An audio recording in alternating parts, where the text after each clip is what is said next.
The knock came at midnight in the middle of the worst blizzard Spokane had seen in 30 years. Chloe Jenkins didn't open doors for strangers.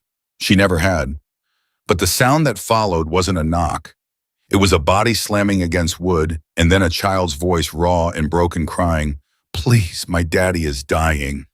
Chloe stood frozen with her hand on the deadbolt.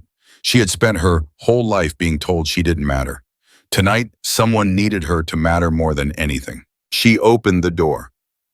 If this story already has your heart pounding, hit that subscribe button right now and drop the name of your city in the comments below.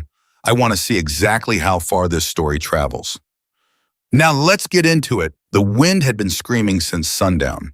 Chloe Jenkins had learned to tune it out the way you tune out everything in your life that's too loud and too constant, to fight the same way she tuned out the stares at the grocery store, the whispers behind her back at the laundromat in town, the way people's eyes slid right past her like she was furniture with a pulse. She was 28 years old, 5'4" and 280 pounds, and she had spent the last 3 years of her life in a cabin 12 miles outside of Spokane, Washington, choosing silence over cruelty. She wasn't hiding. That's what she told herself. She was just done pretending that people were better than they proved themselves to be. The cabin was small, but it was hers, rented technically from a man named Harlan Booth, who charged her too much and fixed nothing, but it had 4 walls and a wood stove and no neighbors close enough to stare. She had a job she did remotely, transcribing medical records, and she had a routine that kept her from falling apart. Wake up, coffee, work, cook, sleep, repeat. It wasn't a life that would make headlines, but it was safe. And safe was everything. She was sitting cross-legged on her couch with a bowl of soup in her lap, an old movie on her laptop when the knock came. She almost missed it. The wind was so loud it swallowed sound whole. But then it came again. 3 knocks. Hard. Desperate. Chloe set down her bowl and stared at the door like it had just spoken to her in a foreign language. Nobody knocked on her door. Not ever. The mailman left packages on the porch and drove off. Harlan Booth texted when he wanted rent. She had no friends who visited, no family left to speak of. The only people who ever came to this road were people who were lost. She got up slowly, heart already thumping too fast, and crossed to the window. She pushed the curtain aside with 2 fingers and pressed her face close to the glass. She could barely see anything. The storm had swallowed the porch light whole, just a faint yellow haze through the white blur of snow. But she could see 2 shapes, one large, one small. The large one was leaning heavily against her doorframe. Chloe's breath fogged the glass. She stepped back from the window. "Don't open it," the voice in her head said immediately. It was a voice she'd learned to listen to, the voice that had kept her mom in a world that hadn't always been kind. "You don't know who that is. You don't know what they want. You are a woman alone 12 miles from town in the middle of a blizzard." She stood there for a full 10 seconds. Then came the child's voice. It cut right through the door, right through the wind, right through every wall she'd ever built. "Please, my daddy is dying." Chloe's hand was on the deadbolt before she'd made a conscious decision. She opened the door and the storm came in. The man fell against her almost immediately, all of him 200 pounds of dead weight catching her across the chest and shoulders as she grabbed him, instinctively staggering backward.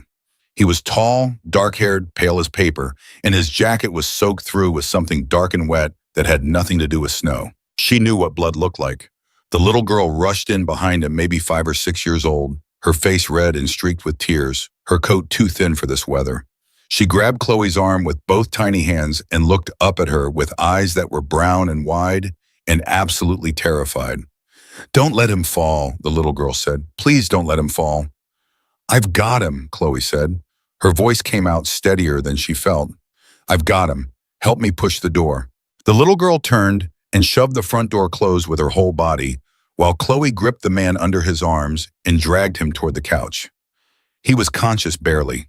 She could hear him breathing ragged and wet and wrong. "What's your name?" Chloe asked the little girl as she lowered the man onto the cushions. "Mia," the little girl said. "And his name—" A pause, just a half second, but Chloe noticed it. "Gabriel," Mia said. "He's my daddy." Chloe nodded and turned to the man Gabriel and peeled back his jacket. The sound that left her mouth was involuntary. Not a scream. More like the sound you make when you've braced yourself for something bad and what you find is still worse. The wound was in his left side, just beneath his ribs.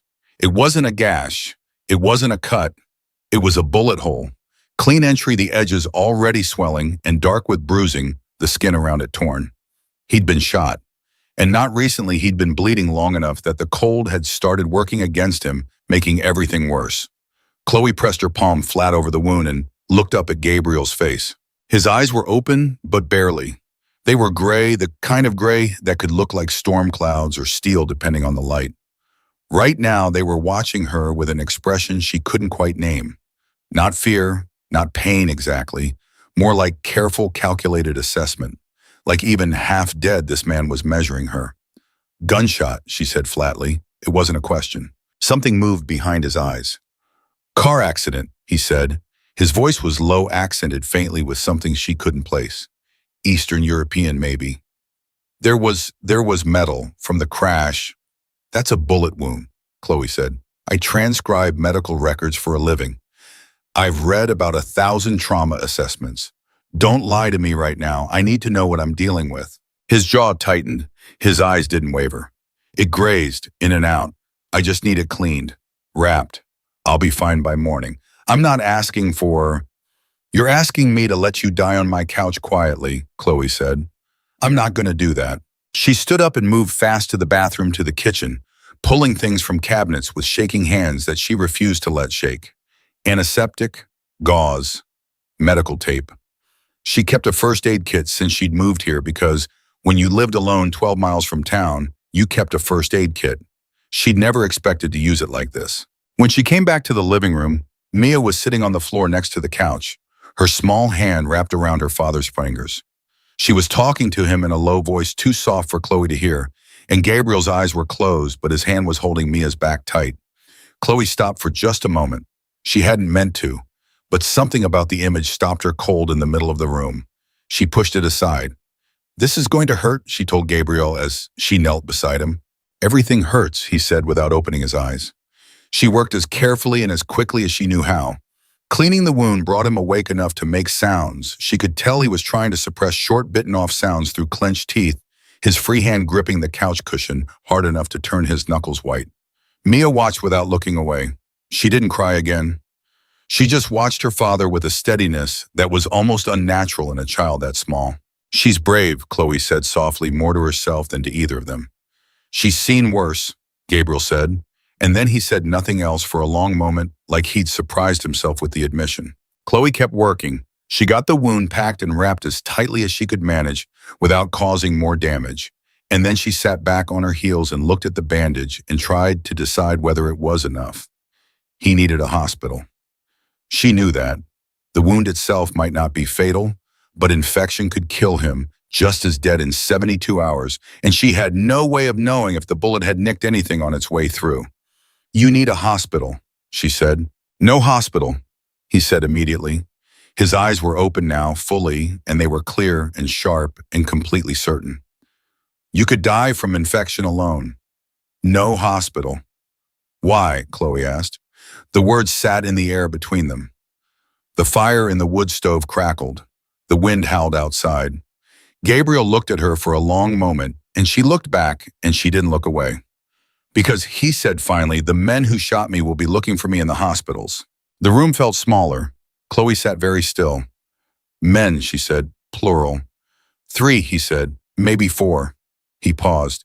They won't come here. They don't know where I went. The storm, he stopped to breathe, and she could see the effort it cost him.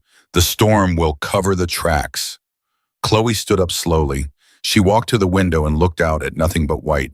Men, 3 or 4 of them. Looking for him, looking for this man who was lying on her couch bleeding through the bandages she just put on him. She had 2 choices. She knew that with perfect clarity. She could tell him to leave, point him toward the road and close the door and pretend this never happened. And maybe he'd make it 50 yards before he collapsed in the snow. Or she could let him stay. She turned around. Gabriel was watching her. Mia was watching her. 2 pairs of eyes from one couch waiting for a verdict. There's a bedroom at the end of the hall, Chloe said. You'll sleep in there. You need to be warm. Mia can have the too. I sleep where he sleeps, Mia said immediately quietly without any negotiation in her voice. Chloe looked at her. The little girl looked back with those serious brown eyes. Okay, Chloe said. You both take the bedroom. I'll be on the couch. She helped Gabriel to his feet, which was like trying to move a piece of furniture that was also trying to help you move it. He was heavy and unsteady, and he held his breath against the pain every time she shifted his weight. But he made it down the hall, and she got him onto the bed, and Mia climbed up beside him without being told and curled up against his shoulder. Chloe stood in the doorway. Gabriel met her eyes across the room. I haven't thanked you, he said. Don't thank me yet, she said. Let's see if you're still alive in the morning. Something crossed his face. Not quite a smile, but something close. She turned off the light and pulled the door halfway closed and walked back down the hall to the living room where she sat on the couch in the dark and listened to the storm. She didn't sleep. How could she sleep? There was a man in her bedroom who had been shot by people who were looking for him. A little girl who'd watched it happen and hadn't broken. And Chloe was sitting here in the dark, 12 miles from anyone trying to convince herself she hadn't just made the biggest mistake of her life. Think she told herself. Think clearly. She was safe right now. The storm was a problem for whoever was looking for him, not just for her. If they'd tracked him this far, they would have been here already. He was right about the tracks. The snow was coming down too hard and too fast for anything to survive out there. She had one night, maybe less. She got up and checked the locks on the doors front and back, and then she went to the kitchen and made herself a cup of coffee she had no hope of tasting, and she stood at the counter in the dark and tried to figure out what to do. At some point, maybe an hour later, maybe two, she heard small feet on the wooden floor. She turned around. Mia was standing in the kitchen doorway in socks and an oversized sweater that must have been meant for an adult, her hair loose and tangled. She was looking at Chloe with those eyes that were too old for her face. You're not sleeping, Mia said. Neither are you, Chloe said. Mia walked to the kitchen table and sat down in one of the chairs, pulling her feet up under her. She looked at the counter, at Chloe's coffee cup, at the window above the sink. Are you scared of us? Mia asked. Chloe considered lying. She was good at lying, at least at the comfortable kind, the kind you tell yourself to get through the day.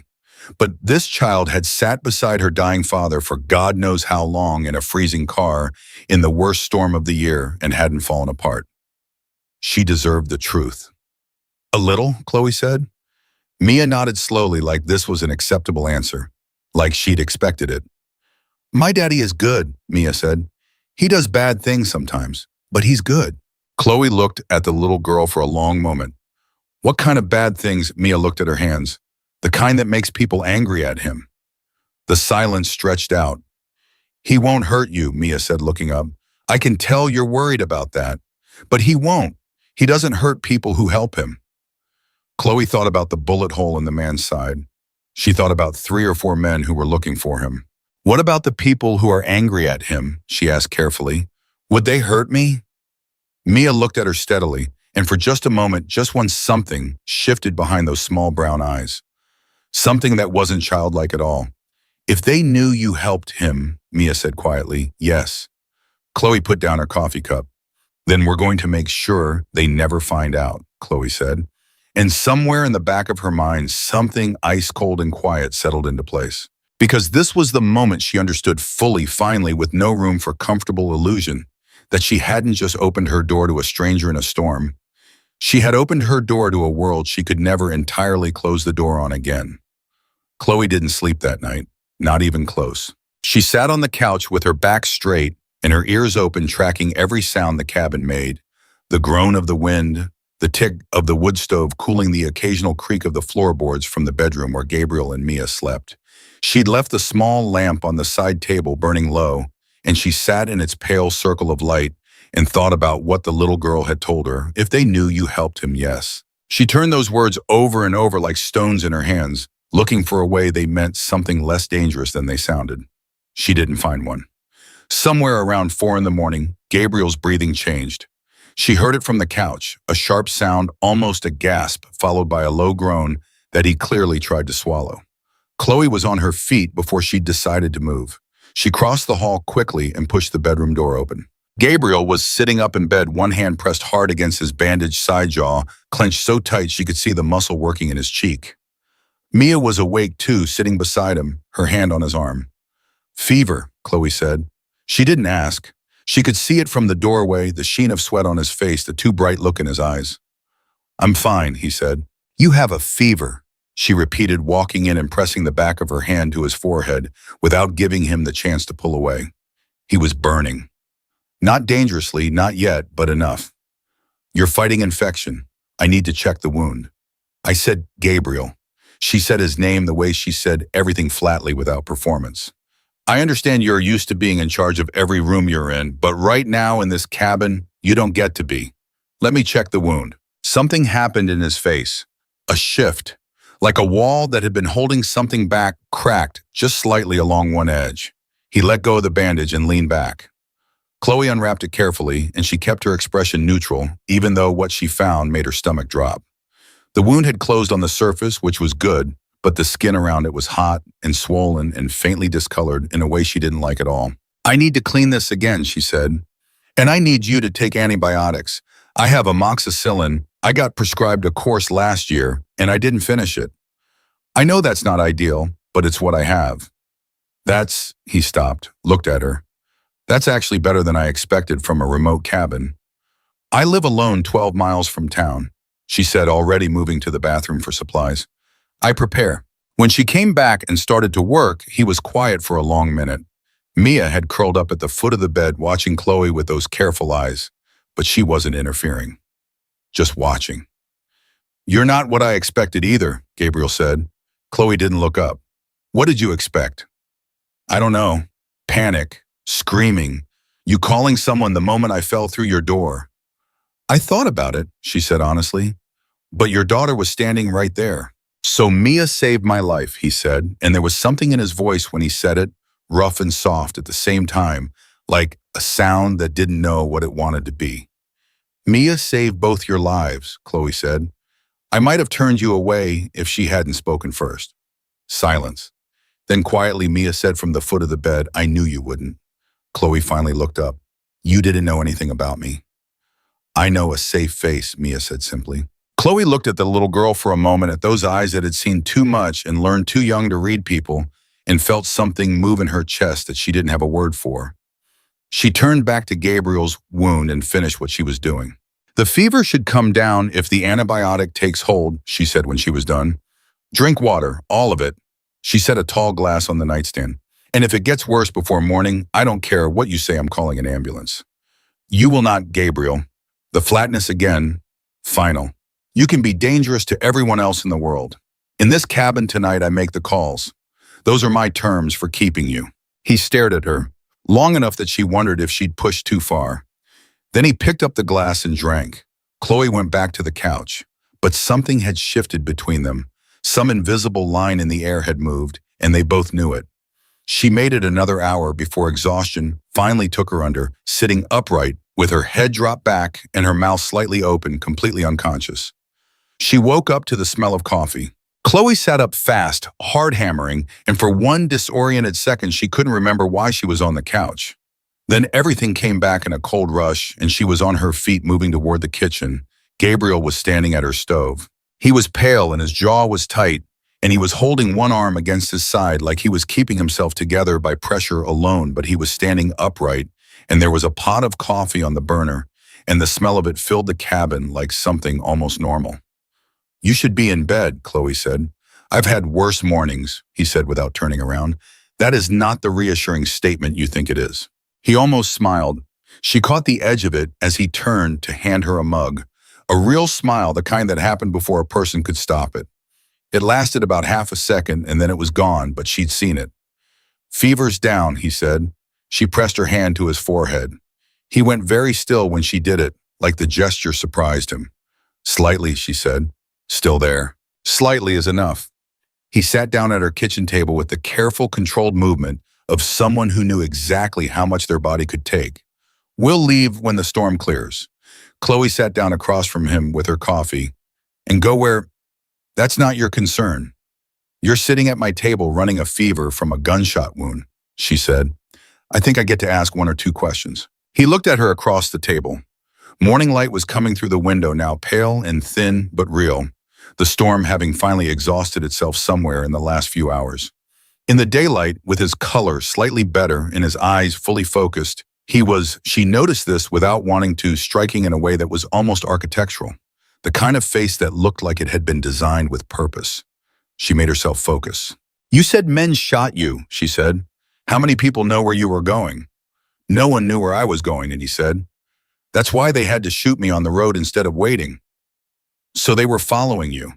Intercepting, he corrected. There's a difference. Following means they're behind you. Intercepting means they knew your route, which means someone gave them your route. His eyes didn't change, but something behind them did. Yes. Someone you trusted. Someone I thought I trusted, he said, and those 5 words carried the full weight of whatever that betrayal had cost him, even though his voice didn't waver an inch. Chloe wrapped her hands around her mug and thought about the gap between those two things, someone you trusted versus someone you thought you trusted, and how much damage could live in that distance. Mia was in the car when it happened, she asked. Yes, one word, but his hand on the table tightened almost imperceptibly. Almost. She didn't seem scared, Chloe said carefully. Last night, she was steady. She's always steady, Gabriel said. She learned it early. A pause. Too early. Because of your work. He looked at her. What do you think my work is, Chloe? He used her name. She hadn't told it to him. Mia must have seen it somewhere, the stack of mail on the counter, the nameplate on the thermostat. Small things. The kind of things a man like this noticed automatically. I think, she said slowly, that it's something that gets people shot on roads at night. Something that means you can't go to a hospital. Something that means a 6-year-old girl has learned to be steady in situations that would break grown adults. She met his eyes. And I think you're not going to confirm any of it. Gabriel said nothing for a moment. Then, smart woman.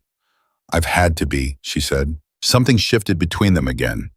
Not the same shift as last night, but related to it. Like a door that had been cracked open was now cracked open slightly wider. You live here alone, he said, not a question. Why, boy, Chloe looked at him. That's not your concern. His mouth moved, the almost smile again. Fair. Mia appeared in the kitchen doorway, then barefoot, her hair still loose, looking between the two of them with an expression that Chloe couldn't quite read. Then she walked to the refrigerator and opened it and began examining its contents with the practical focus of a child who knew that feelings could wait, but hunger couldn't. There are eggs, Mia announced. There are, Chloe agreed. Daddy can't cook, Mia said. He tries, it's bad. I'm sitting right here, Gabriel said. I know, Mia said, pulling out the egg carton. Can you cook? She asked Chloe. Yes, Chloe said. Good, Mia said, and set the eggs on the counter with the quiet authority of someone who had just made a decision for the whole room. Chloe looked at Gabriel. Gabriel looked at Chloe. And for just a moment, just one, the absurdity of the entire situation settled over both of them like a blanket and something loosened. Chloe got up and made eggs.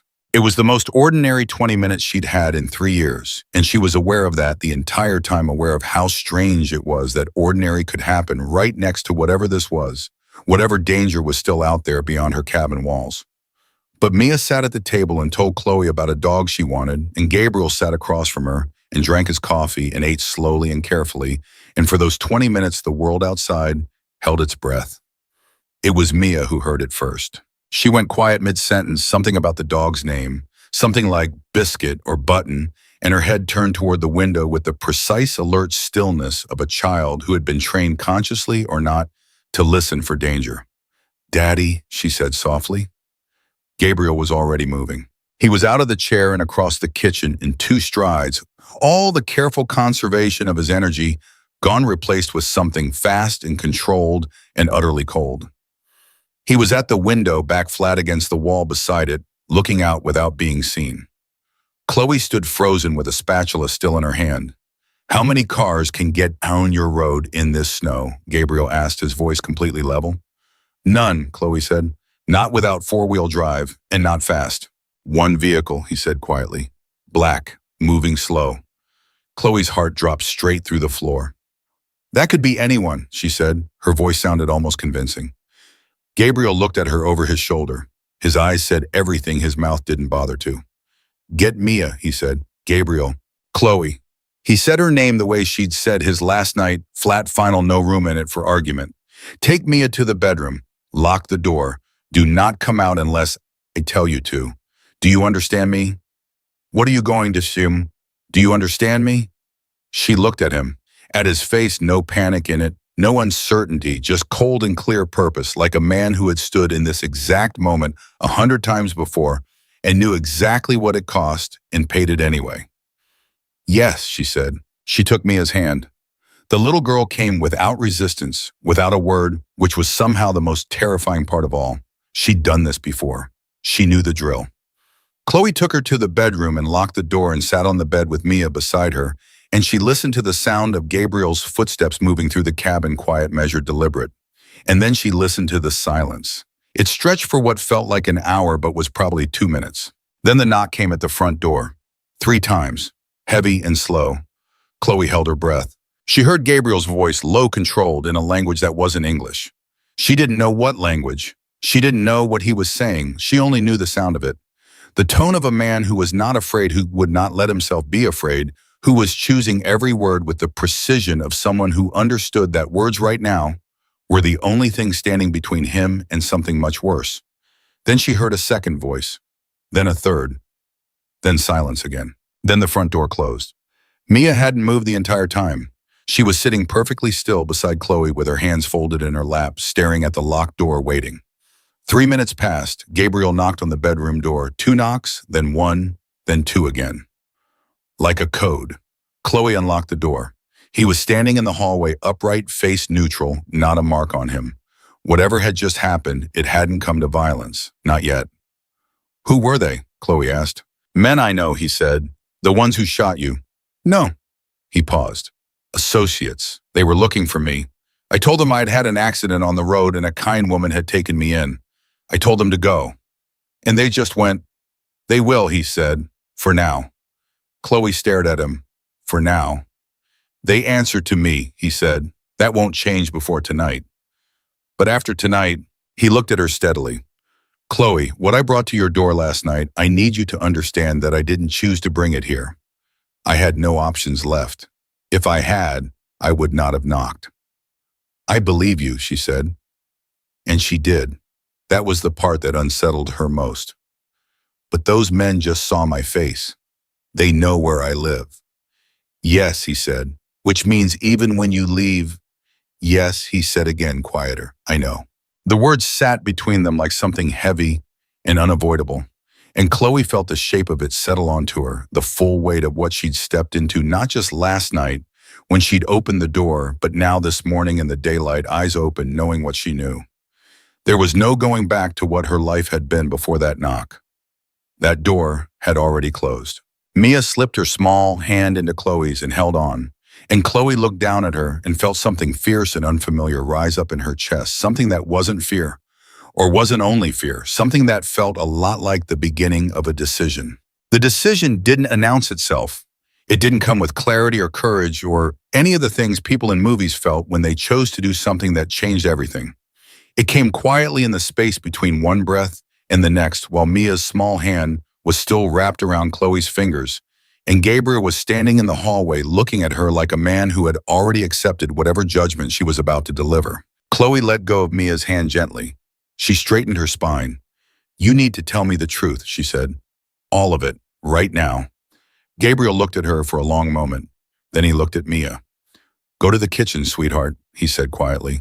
Pour yourself some juice. Mia looked between them, reading the room the way she always did, with that unsettling accuracy, and then she went without argument.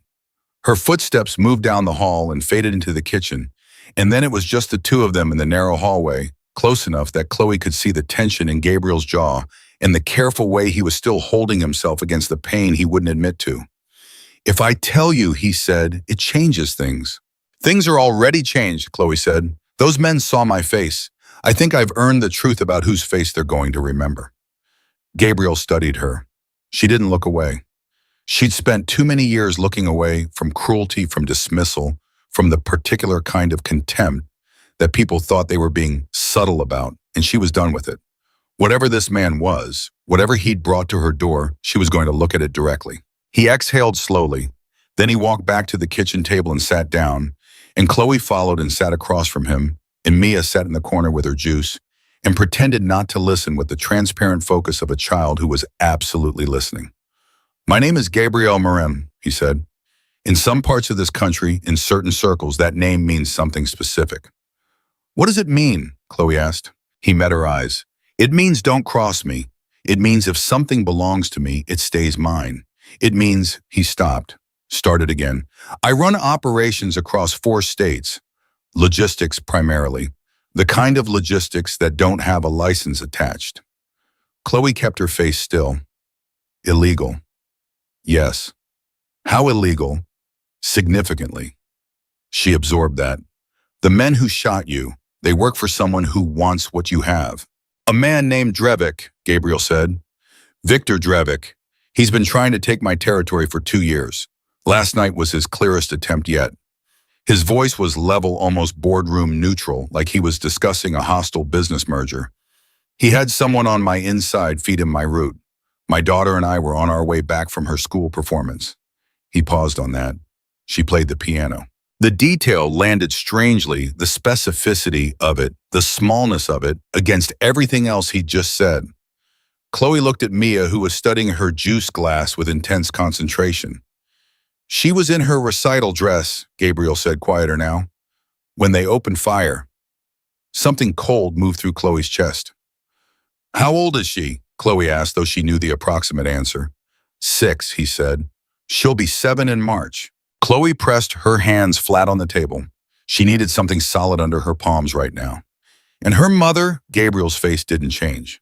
But the quality of his stillness it became absolute, the kind of stillness that meant the answer was something he had made himself stop feeling about a long time ago, because he couldn't afford to feel it. "Not in the picture," he said. Chloe didn't push. "The men this morning," she said instead. "You said they answered to you. That means they were yours."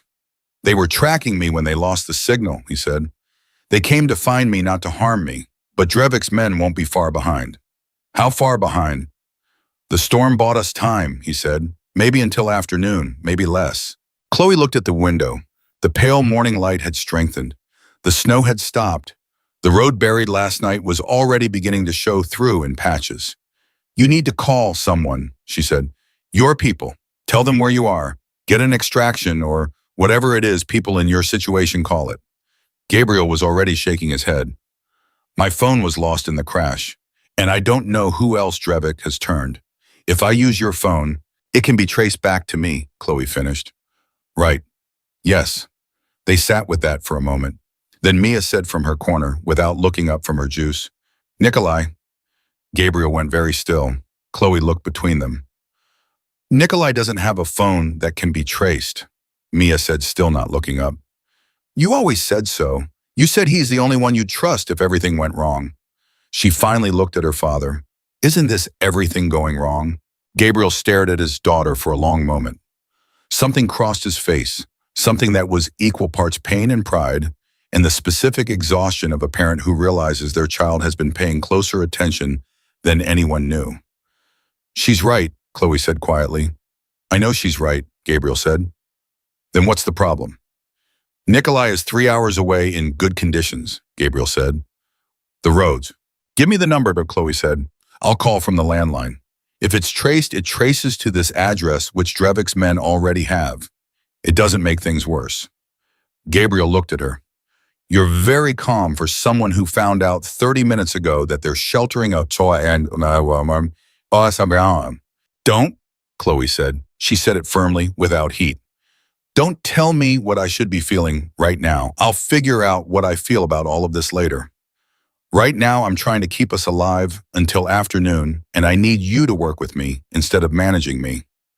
The silence that followed was the loudest one yet. Then Gabriel recited a phone number from memory. Chloe wrote it on her palm with a pen from the counter and went to the landline on the wall, an old corded phone she'd kept because cell service out here was unreliable, and dialed. It rang 4 times. 5. 6. She was about to hang up when a man's voice answered.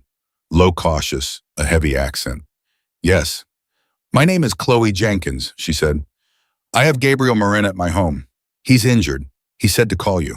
A pause, long enough that she wondered if the line had gone dead. Then address. She gave it. 3 hours, the man said. He may not have 3 hours before Drevik's men, 2.5, the man said and hung up. Chloe put the phone down and turned around. Gabriel was watching her from the table. There was something in his expression she hadn't seen there before, something unguarded, something that sat underneath all the control and calculation like a frequency she was only now tuned in enough to pick up. "He's coming," she said. Gabriel nodded slowly. "Thank you." "Don't thank me," she said again.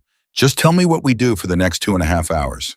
What they did was wait, and waiting, Chloe discovered, was the hardest thing she'd ever done. She checked Gabriel's wound again at 10 o'clock. Fever was lower, the bandage holding, and then she sat in the living room and listened to the world outside with every nerve she had.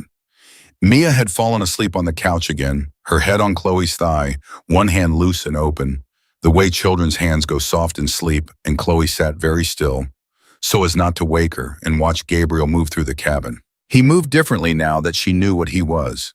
She could see it, the way his eyes tracked every window without appearing, to the way he positioned himself in every room so that his back was never fully exposed, the way his stillness was never actually stillness, but something alert and ready underneath a surface of calm. He was, she realized, always on. There was no version of this man that wasn't watching, calculating, reading the room. It should have frightened her more than it did. "You can sit down," she told him at one point. "You're burning energy you don't have." "I sit down when it's safe to sit down," he said. "Is it ever?" He considered that seriously. "Occasionally." "When he looked at her. "Right now is close." She didn't know what to do with that, so she didn't do anything with it. At 11:17, Chloe heard it. A sound from outside, not the wind, not the settling of the cabin. Something mechanical and approaching. Her head snapped up. Mia stirred. Gabriel was at the window in under 2 seconds. Chloe's heart was slamming in her chest. She eased Mia's head off her lap and stood up, every muscle in her body tight. "Gabriel." "It's not Nikolai," he said, his voice dropping flat and cold. "Too soon." "Then who?" "Get Mia." "Gabriel." He turned from the window and crossed to her in 3 strides and put both hands on her shoulders, and she felt the strength in them, even restrained, even careful. "Chloe, listen to me. Take Mia to the bedroom. Lock the door. Get on the floor and stay low. Do you hear me? Get on the floor." "What are you going to do?" "What I do," he said. "You're injured. Go." His hands tightened on her shoulders just slightly. His eyes were completely steady. "Please." That one word, please, was the thing that moved her. Not the command, not the urgency, not the fear she was trying not to show. The please. Because she understood instinctively that it was not a word this man used easily or often, and he was using it now. She took Mia, who was awake and quiet and already moving before Chloe had to ask, and they went to the bedroom, and the door locked behind them, and Chloe pulled Mia to the floor between the bed and the wall and put her arm around her, and they both went still. From outside the cabin came the sound of car doors. 2 of them, maybe 3. Then voices male sharp, not bothering to be quiet. Then a knock on the front door, not polite, not desperate the way it had been last night. This was a knock that said, "We know you're in there, and we are coming in regardless." Chloe pressed her back against the side of the bed and held Mia and listened. She heard Gabriel's voice, one sentence short and hard. Then the door opened. Or was opened. What followed was not what she expected. She'd braced for gunshots, for shouting, for the sounds of violence she'd only ever experienced secondhand through news reports and police procedurals, and the careful distance she'd kept between herself and the world. What she heard instead was the sound of men talking. Heated, controlled, rapid, another language, the same one Gabriel had used this morning with the other men, and it went on for 2 minutes, 3 minutes, 4, and the whole time Mia was completely still against her side, barely breathing. Then one voice rose above the others, Gabriel's voice. And whatever he said, whatever those words were, the room went quiet. Not just quiet, silent. Then footsteps. Retreating. The door again. Car engines. Chloe didn't move. 60 seconds passed. Gabriel knocked. 2, then 1, then 2. She unlocked the door. He was standing in the hall, upright, jacket off, and there was fresh blood on the side of his shirt where the wound had reopened from whatever he'd been doing, and his face was absolutely blank in the way it went blank when he was holding something back by force. "They're gone," he said. "Gone," Chloe repeated. Just gone. You talked them out of it. I convinced them it was in their interest to wait, he said. They work for Drevik, but they're businessmen first. I gave them something to think about. What did you give them? A number, he said. A large one. Chloe stared at him. You bribed them. I made an offer, he said. It will hold for a few hours, long enough for Nikolai. You're bleeding again, she said. I'm aware. She pointed at the kitchen table. He went. She followed and she rewrapped the wound with hands that were steadier than they had any right to be, and Mia came and sat with them. And the three of them stayed like that, quiet, close together, the way people get when they've just survived something and aren't ready to talk about it yet. It was at 12:47 that Nikolai arrived. Chloe heard the vehicles before she saw them, more than one moving fast and certain down the road. Gabriel was already standing when they pulled up, and the look on his face was the first purely uncalculated thing she'd seen from him, relief stark and real and gone almost before it appeared. 4 men came through the front door, large, careful, scanning every corner before their eyes settled, and behind them came a 5th, older, silver-haired, who looked at Gabriel the way you look at someone you have pulled back from a cliff edge too many times to count. You look terrible, the silver-haired man said. Nikolai, Gabriel said. You look genuinely terrible, Gabriel. Worse than the time in Prague. The time in Prague was worse. The time in Prague you had 2 of everything working, Nikolai said, and crossed the room and gripped Gabriel's arm and held it for a moment that contained years of history Chloe would never know. Then Nikolai turned and looked at Chloe. He looked at her the way Gabriel had looked at her that first night, measuring reading, filing away. But where Gabriel's assessment had been cautious, Nikolai's was something else. It was almost warm, like he'd been given a description, and the reality was better than he'd expected. You kept him alive, Nikolai said. I kept him functional, Chloe said. Alive he managed on his own. Something shifted in Nikolai's expression. Respect, she thought. The real kind, not the performed kind. She called you herself, Gabriel said. Used the landline. Gave Drevik's men nothing to work with. I heard, Nikolai said. He kept his eyes on Chloe. Miss Jenkins, do you understand what you've done here? I helped someone who needed help, she said carefully. You helped Gabriel Marin, Nikolai said. In our world, that means something specific. It creates an obligation. He glanced at Gabriel. One he will honor. Gabriel was already looking at Chloe. She looked back at him, and in that look was everything that had passed between them in the last 14 hours. The fear and the trust and the truth and the terrible weight of what she now knew and could never unknow. You'll be protected, Gabriel said. Whatever you need, money, security, anything, it's yours. You have my word. Chloe held his gaze. I don't need money. Then what do you need? She thought about it. About her landlord who charged too much and fixed nothing. About the 12 miles of road between her and a world that had never been kind. About a life she'd built out of silence because silence was safer than being seen. About a 6-year-old girl who had taken her hand in a dark kitchen at 4 a.m. and looked at her like she was already safe. I'll let you know, Chloe said. Gabriel looked at her for a moment longer. Then he nodded once slow, the kind of nod that meant a thing had been decided, even if neither of them knew yet exactly what that thing was. Nikolai's men began moving efficiently through the cabin, preparing. Mia stood at Chloe's side and slipped her hand into Chloe's one more time, and Chloe held it, and neither of them said anything. Because some things didn't need saying, some things were already understood. They left at 1:15 in the afternoon. Chloe stood in her doorway and watched Nikolai's men load Gabriel into the second vehicle, carefully, efficiently, with the practiced ease of people who had done this kind of thing many times before, and she felt the cold coming in around her and didn't move to stop it. Mia was the last one out.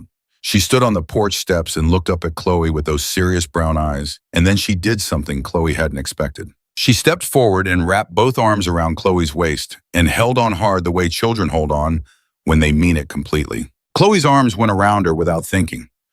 You'll be okay, Mia said into Chloe's sweater. It wasn't a question. It was something else, a child's fierce declaration, the kind that is also a wish.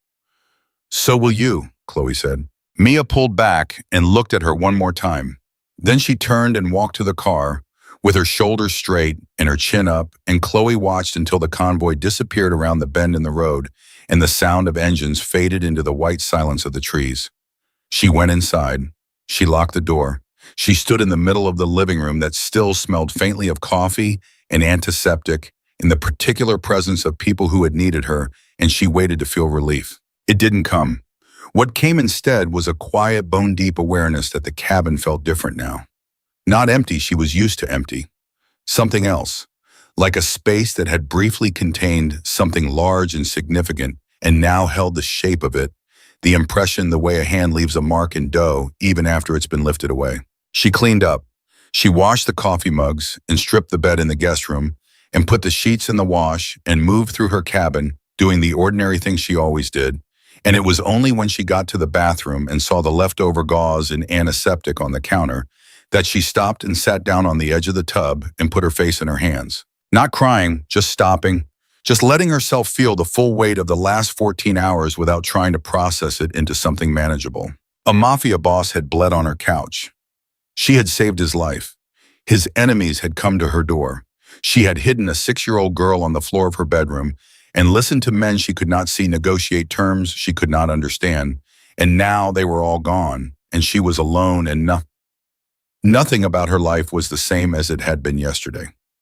She sat there for a while. Then she got up, washed her face, and went back to work. Because that was what you did. You kept going. 3 days passed. Quiet days, routine days, the kind of days that would have felt normal a week ago. Chloe worked her transcription job. She made her meals. She went to sleep and woke up and made coffee and told herself things were returning to what they were supposed to be. On the 4th day, Harlan Booth came to her door. She heard his truck before she saw it. That particular rattle of a vehicle that had needed maintenance for 2 years and never gotten it, and she felt the familiar low-grade dread that always accompanied Harlan's visits. He was not a good man. He was the specific kind of man who used whatever small power he had to make people smaller. And the power he had over Chloe was the roof above her head and the 4 walls around her, and he had never once let her forget it. She opened the door before he could knock because she'd learned that Harlan knocked longer and louder if he thought you were making him wait. He was standing on her porch with his hat pushed back and his gut forward, and the expression he always wore around her, something between contempt and calculation, like she was a problem he hadn't found the right leverage on yet. "Jenkin," he said, "rent's late." "Rent's not due until the 15th, she said. "Oh, it's the 11th. "I'm adjusting the schedule," he said. "It's effective now. I need it by tomorrow." Chloe looked at him steadily. "That's not what the lease says." "The lease says a lot of things," Harlan said, and his voice had that particular oiliness it got when he was enjoying himself. "Says I can terminate with 30 days notice for any material breach." "You want to start talking about material breaches, Jenkins, because I had a neighbor tell me there were vehicles on your property last week. Multiple vehicles. Strange men. Now I got to wonder what kind of business you're running out here." "I had guests," Chloe said. "People stuck in the storm." "That's not a material breach of anything. You're not supposed to have long-term guests without written approval," Harlan said. He was smiling now, just barely. "That's in the lease, page 4. "They were here for 1 night, she said. Her voice was level. Her hands were not shaking. She would not let her hands shake in front of Harlan Booth. "Jenkins," he stepped closer. "I've been patient with you. You're not exactly my ideal tenant, let's be honest, but I've been patient. I think it's time we renegotiated. Rent goes up $300 a month, effective next billing cycle. You want to stay, that's what it costs." Something moved through Chloe, slow and cold and very old. The specific, helpless fury of someone who has been underestimated and taken advantage of so many times that the feeling has worn grooves in her. She wanted to tell him exactly what she thought of him. She wanted to say things she'd been swallowing for 3 years. Instead, she said very quietly, "I'll think about it." Harlan looked at her for a moment, disappointed. She thought that she hadn't argued, hadn't given him the reaction he'd come looking for. Then he turned to go. He made it to the bottom step. A car pulled up.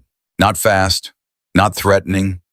Just a dark sedan, clean and quiet, that rolled to a stop at the edge of her property like it had been parked there for years and was simply resuming its position. The driver's door opened and a man got out, large, unhurried, wearing a dark coat, his face completely neutral. He didn't speak. He simply stood beside the car and looked at Harlan Booth. Harlan went still. The man said nothing, did nothing, just stood there with his hands loose at his sides and his eyes on Harlan with the particular quality of attention that made it clear without a single word that he was aware of everything Harlan had just said and found it interesting. Harlan looked at Chloe, then back at the man, then at Chloe again. "Who is that?" Harlan said, and his voice had changed. The oil was gone. Something smaller was underneath it. "A friend," Chloe said. "Oh." She surprised herself with how steady the word came out. Harlan looked at the man one more time. The man looked back, still completely still completely quiet, and still with that expression that contained 1,000 things that none of them were pleasant. Harlan put his hat back on his head. I'll be in touch about the rent situation." "The rent situation is what the lease says it is," Chloe said. "Sweet. Page 4 and otherwise." Harlan walked to his truck. He didn't look back. He started the engine and reversed down the road faster than he'd come in the rattling of his truck, fading until it was gone. Chloe stood on the porch for a moment. Then she walked down the steps and approached the man by the sedan. "Gabriel sent you," she said. "Mr. Moran asked me to check in," the man said. His voice was deep and even. "I'm Marcus. I'll be around." "Around," Chloe repeated. "What does around mean exactly?" "Close enough," Marcus said. "Close enough for what?" He looked at her with patient dark eyes. Close enough. She understood that was all she was going to get.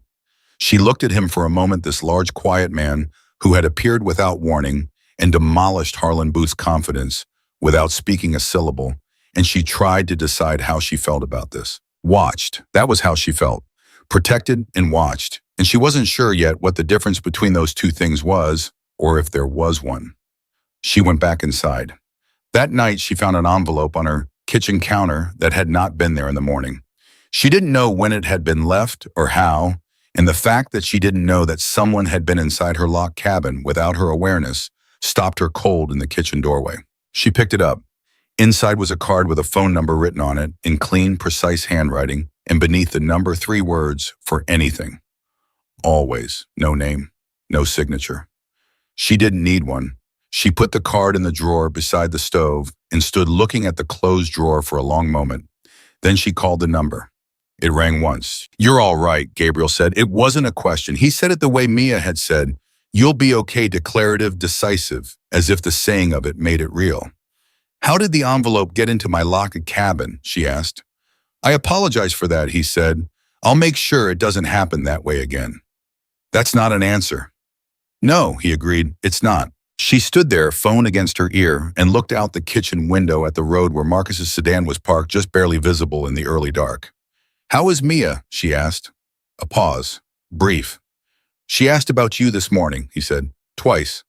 Chloe didn't say anything for a moment. Something in her chest moved. "Is she okay?" "She's Mia," he said. "She's fine. She's always fine." Another pause, and this one was different, heavier. "She told me she thought you were the bravest woman she'd ever met." Chloe pressed her back against the counter. "She's 6. She's also the best judge of character I've ever encountered," Gabriel said. "I don't dismiss her assessments." "And what's your assessment?" Chloe asked. She didn't know where the question came from. It came out before she'd examined it. Silence. Long enough that she wondered if she'd overstepped. Long enough that she started to take it back. "That you are considerably more than what you allow people to see," he said. "And that the people who've failed to see it have no idea what they've missed." Chloe said nothing. She couldn't. The words had gone somewhere she hadn't expected, and she needed a moment to find her footing. "Marcus will be there for the foreseeable future," Gabriel said, returning to practicality with the ease of a man who knew when to exit a moment before it became something neither of them was ready for. "He's discreet. You won't notice him unless you need to." "I noticed him today," she said, "with Harlan Booth. He mentioned the interaction." A pause. "Your landlord won't be troubling you again." "Gabriel. He has a lease that can be reviewed for violations," Gabriel said. "That's all. Nothing happened to him. Nothing will unless he gives a reason." His voice was completely neutral. "I don't act without reason." Chloe thought about the men who had come to her door. She thought about what Nikolai had said in the cabin in our world that means something specific. It creates an obligation. She thought about the envelope that had appeared inside her locked home. "I need to understand something," she said. "Ask," he said. "This protection," she said carefully. "Marcus, the envelope, all of it. Is this because you feel you owe me? Or is this because knowing me, knowing where I live, knowing I helped you, makes me a liability, and this is how you manage liabilities?"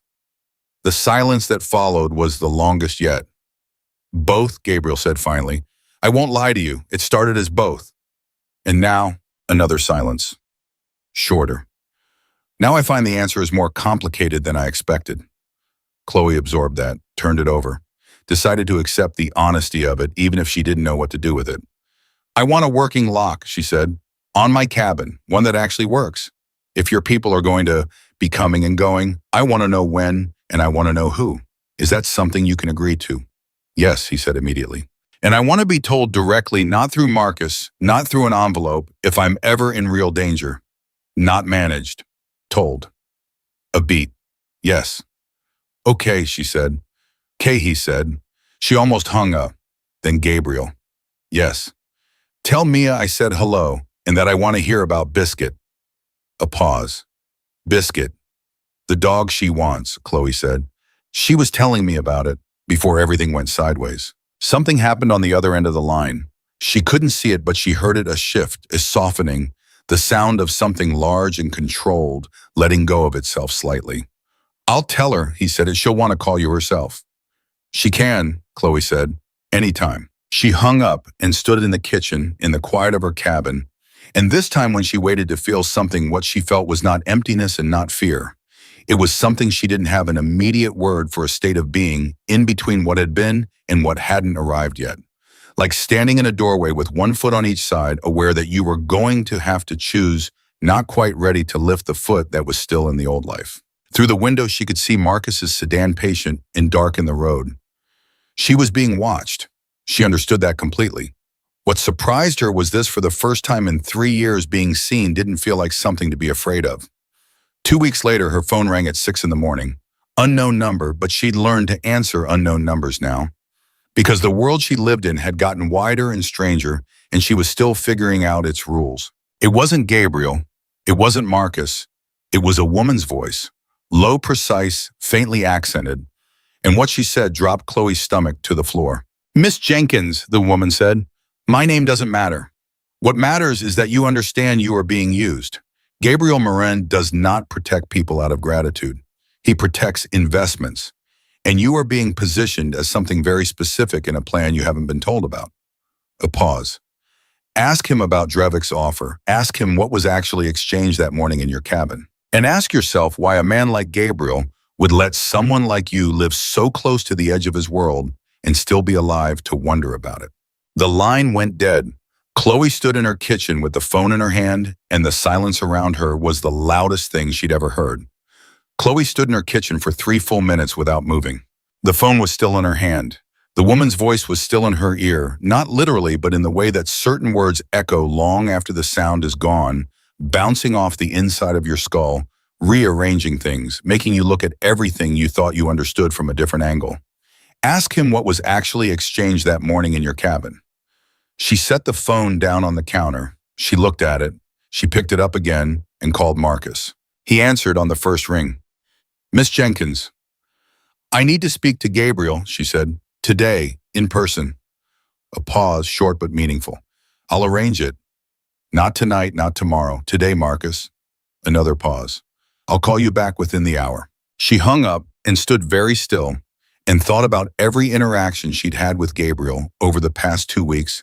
The phone calls, the envelope, the things he'd said and hadn't said, the way he answered some questions directly and let others dissolve into silence. She thought about what she knew about him, which was substantial, and what she didn't know, which was almost certainly more. She thought about Mia. She thought about those brown eyes. She thought about the fact that she had let herself begin to trust this man incrementally, quietly, the way you let yourself trust anything when you have been without it long enough, gratefully, hungrily, and without enough caution. Marcus called back in 40 minutes. He'll come to you this afternoon, 3 o'clock. Good, Chloe said and hung up. She spent the hours between then and 3 o'clock doing something she hadn't done in a long time. She thought about herself. Not about the situation, not about Gabriel, not about the mysterious woman on the phone, about herself. About who she was before that storm, and who she was becoming inside it, and whether those two people wanted the same things. The old Chloe had chosen silence because silence was safe. She'd built her life 12 miles from people. because people had been cruel and distance was the only protection she'd known how to construct. She'd opened her door that night not from strength, but from the sound of a child's voice hitting the one place in her that hadn't yet hardened. But something had happened in the hours that followed. Something had shifted in the way she moved through her own life, a straightening, a claiming, a refusal to be managed or minimized, that she hadn't consciously chosen, but that had happened anyway. The way some changes happen through necessity rather than decision. She was not the same woman who had pressed her face against a dark window, wondering whether to open the door. At 3 o'clock, exactly 2 cars came down the road. Gabriel came in alone. His men stayed outside with Marcus, and Chloe registered that as significant that he'd chosen to come to her without the architecture of his power around him. He looked better than the last time she'd seen him. The fever was gone. He moved without the careful conservation of someone protecting a wound. He was wearing a dark jacket, his gray eyes clear and watchful, and when she opened the door and he saw her face, something in his expression changed. He knew. She could see it immediately. The slight shift in his posture, the way his eyes read her, the way they read every room and found something in her face that told him exactly why he'd been called here. "Come in," she said. He came in. She didn't offer coffee. She sat at the kitchen table, and he sat across from her, same positions as that first morning, and she looked at him across the table, the same way she had then, directly without flinching. "Someone called me this morning," she said. "A woman. She told me I was being used. She told me to ask you what was actually exchanged in this cabin the morning Drevik's men came to the door." She paused. "So I'm asking." Gabriel looked at her. His face was completely still. "Who called?" he said. "She didn't give her name," Chloe said. "That's not what I asked you." He was quiet for a moment. Not evasive quiet, processing, quiet she'd learned the difference. He was deciding something. She could see him deciding it. "When Drevik's men came that morning," he said finally, "I did more than bribe them." "Tell me." "I gave them information," he said, "about a shipment, a route, a timeline, quantities. Something valuable enough to buy their silence and their cooperation." He held her gaze. "It was information I had been holding for leverage. I used it to protect this cabin. To protect you and Mia." Chloe absorbed that. "So you didn't just buy them off with money." "Money alone wouldn't have held them," he said. "Not with what Drevik was offering on the other side." "What was the information about?" "A competing operation," he said. "One of Drevik's rivals. I gave them something they could use against someone who wasn't me." "And that person, the rival, what happened to them because of what you gave away?" The silence was answer enough. Chloe looked at the table for a moment, then back at him. "So someone else paid the price for my safety." "Yes," he said, no softening, no justification, just the word clean and accountable. "And the woman who called me," Chloe said slowly, "you know who she is." Gabriel's jaw tightened. "I have a strong idea. Someone connected to the rival you gave up." "His sister," Gabriel said. "Elena. She's been looking for a way to reach me that I wouldn't expect." He paused. "She found one." Chloe felt the pieces arrange themselves with cold precision. "She called me because she thought it would destabilize things between us. She thought I'd run." "Would she be wrong?" Gabriel said. He said it carefully without pressure, like a man who genuinely didn't know the answer and was prepared for either one. Chloe thought about it, actually thought about it, not the version of thinking that was really just feeling dressed up in logic, but real examination. A man had given away something dangerous to protect her. Someone else had suffered for it. She was sitting in a cabin 2 weeks later, protected by men she didn't know, connected to a world she hadn't chosen, asking herself if she was being used. "Tell me something honestly," she said. "I'll try," he said, which was more honest than of course would have been. "The protection, Marcus, all of it. Is any part of it because I know things about you that would be dangerous if they reached the wrong people?" Gabriel looked at her steadily. "In the beginning, yes, that was part of the calculation. And now," he leaned forward slightly, both forearms on the table. "Now I find myself calling this number more than is operationally necessary," he said. "I find Mia asking about you every morning. I find that when Marcus reports in the part I listen most carefully to is whether you're all right." He paused. "I am trying to tell you the truth, Chloe, all of it, including the parts that don't make me look like a good man. I am not asking you to be comfortable with what I am. I'm asking you to believe that what I feel about you specifically is not strategy. Oh, she thought Mama's condition. Chloe looked at him for a long moment. Okay, she said. Okay, he said carefully.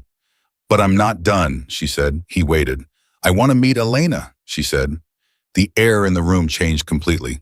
Absolutely not, Gabriel said. His voice dropped half a register. She called me, Chloe said. She chose to involve me directly. That makes it my business. Elena is dangerous. Gabriel. She said his name the way she always said it when she needed him to actually hear her. I have been managed since the moment you fell through my door. I've been moved to bedrooms and given envelopes and protected by men I didn't ask for. I have accepted that because I understood the necessity of it. But this woman called me. She spoke to me, and I have things I'd like to say back. What things had he said, and his voice was caught somewhere between alarm and something that might have been reluctant fascination. That I'm not a pawn, Chloe said. That if she wants to use me to get to you, she needs to understand I'm not that kind of piece on this board. She paused. And that she should have the information she called me to get about what you actually did and why you did it and what it means from me directly. Because I think she deserves to hear that her brother's situation was part of a decision made to protect a woman and a child who had nothing to do with any of it. And I think that truth is better delivered by the woman than by any message you could send. Gabriel stared at her. She stared back. You understand what you're suggesting, he said finally. I'm not suggesting, Chloe said. I'm telling you what I'm going to do. The silence stretched. Gabriel's eyes moved over her face, reading the way he always did, and she let him read because what was there to see was exactly what she meant, nothing more and nothing concealed. Nikolai would have to be there, Gabriel said slowly. Fine. And Marcus. Fine. And I would be us. Not in the room, Chloe said. She won't talk honestly if you're there. She called me because she thought I was removed from you. Let her believe that long enough to hear what I have to say. Gabriel was quiet for a very long time. Then you are nothing like what I expected. You've said that before, she said. It keeps being true, he said. 3 days later, Elena agreed to a meeting. Chloe didn't know how Gabriel arranged it, and she didn't ask. What she knew was that on a Thursday morning, she drove herself, not Marcus, herself to a coffee shop in Spokane, walked in and sat across from a woman with sharp, dark eyes and grief worn so deep into her face it had become structural. Elena looked at Chloe the way people look at something they've misjudged. She'd expected Chloe imagine someone frightened, someone grateful to be rescued from information, someone who could be moved. You don't look like I expected, Elena said. Nobody ever does, Chloe said pleasantly and ordered coffee. What followed was 40 minutes that Chloe would never fully describe to anyone, not even to Gabriel, because some conversations belonged only to the people who had them. She told Elena the truth, all of it, the storm and the blood and the child's voice and the choice she had made at the door and every choice she had made after. She told her what Gabriel had given away to protect them, and she said it plainly without apology on his behalf, but without condemnation either. She said, your brother's situation was collateral in a decision made in 30 seconds by a man who was trying to keep a little girl alive. I'm not asking you to forgive that. I'm asking you to understand that the woman sitting across from you had no part in it and is choosing to be here anyway. Elena was quiet for a long time after that. Then she said, he sent you here knowing you could be used against him. He didn't send me, Chloe said. I came. Elena looked at her for a moment that stretched long and searching and finally settled into something complicated and tired. What do you want from me? She said. Nothing, Chloe said. I just thought you deserved the truth from a person who wasn't afraid of you. Elena looked at her coffee, then at Chloe. Then she said something very quiet almost to herself. He's lucky you opened that door. Yes, Chloe said simply. He is. She drove back to the cabin alone and she sat in her car in the driveway for a moment before going in, and she thought about everything and nothing, and then she went inside and called Gabriel. How did it go? He asked immediately. Fine, she said. Chloe. It went fine, Gabriel. She's not going to be a problem. A pause. She just needed someone to tell her the truth to her face. People usually do. He was quiet for a moment. Are you fine? The question was simple and direct, and carried more weight than its 4 words should have been able to hold. And Chloe felt it land in the place that questions like that always landed, the place she'd kept closed and reinforced and insulated for 3 years, because the cost of opening it had always seemed too high. "I'm getting there," she said. 2 weeks after that, the men came for her. She was alone in the cabin when it happened. Marcus was at the end of the road too far. She heard the footsteps on the porch before she saw anyone, and her body knew what it was before her mind caught up and she moved. Not away, toward. She got to the kitchen, grabbed the heaviest thing within reach, a cast iron pan 12 inches, 8 pounds of solid metal, and positioned herself behind the door and waited with her heart hammering so hard she could feel it in her teeth. The door came open. The first man through it didn't see her until the pan connected with his shoulder hard enough to knock him sideways into the doorframe. He went down. The second man grabbed for her, and she drove her elbow back into his face with the full weight of her body behind it, and he made a sound like something breaking, and his grip loosened. She ran for the back door. She didn't make it. The third man caught her in the hallway, one arm around her from behind, lifting her feet off the ground, and she fought with everything she had, all of her screaming and driving her head back toward his face and clawing at his arm and refusing, absolutely refusing to go still. She heard the front door again. Multiple sets of feet. Voices. And then she heard Gabriel's voice, and it was the coldest thing she had ever heard a human being produce 2 words in English meant for the man holding her. "Let go." The man let go. Chloe stumbled forward and caught herself on the wall and turned around, breathing in ragged pulls, and the hallway was suddenly full. Gabriel, Nikolai, 3 other men she didn't know, and the 3 who had come for her were against the opposite wall, looking like they would very much like to be somewhere else. Gabriel crossed to her in 4 strides. His hands came up to her face, both of them cupping her jaw, tilting her face up, and he looked at her with an expression she had never seen on him before. Not cold, not controlled, raw and shaking under the surface, the way things are when they've almost been taken away. "Are you hurt?" he said. "No," she said. Her voice came out hoarse. "I hit the first one with a pin." Something moved through his face. "Of course you did." He'll live," Gabriel said, unfortunately for him.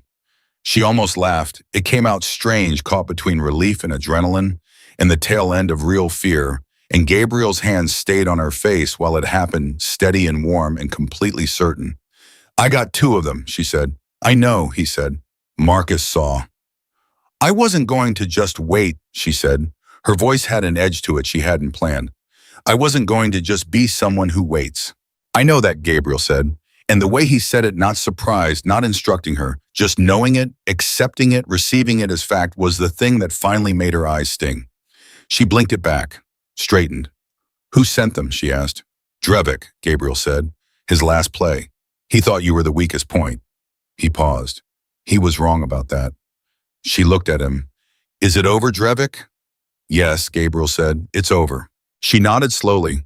She pulled back from his hands gently, and he let her, and she turned and walked to the kitchen and put the cast iron pan back on the stove with a steadiness she had earned. She turned around and leaned against the counter and looked at Gabriel, standing in her kitchen doorway, and she thought about a night 6 weeks ago when she'd stood exactly here making eggs, while a 6-year-old made decisions for the whole room. She thought about all the ways she had changed inside that span of 6 weeks. Not been changed. Actively chosen. "I have a condition," she said. Gabriel raised an eyebrow. "If I'm going to be in this world, and I think we both know I'm already in it, whether I chose it or not, then I'm in it as myself, not as someone to be protected, not as a liability to be managed, not as someone who gets moved to rooms and given envelopes." She held his gaze. "As a person who makes her own decisions and is told the truth and is treated like she can handle it, because I can. You've seen that." Gabriel looked at her for a long moment. The men behind him were very still. "Yes," he said. "I've seen that." "Then we understand each other," she said. "We understand each other," he said. She pushed off the counter and walked to where he was standing, and she stopped close enough that she could see exactly what was in his gray eyes, which was everything unguarded. All of it, the way he'd looked at her on her porch in the cold when he'd said, "Are you hurt?" and meant something much larger than the question. "Call Mia," Chloe said. "Tell her I'm all right, and tell her I said yes." "To what?" he said carefully. "She asked me last week if she could come for a weekend," Chloe said. "I told her I'd think about it." Something broke open in Gabriel's face, that rare, complete, uncontrolled thing, and it lasted longer than half a second this time. "I'll tell her," he said.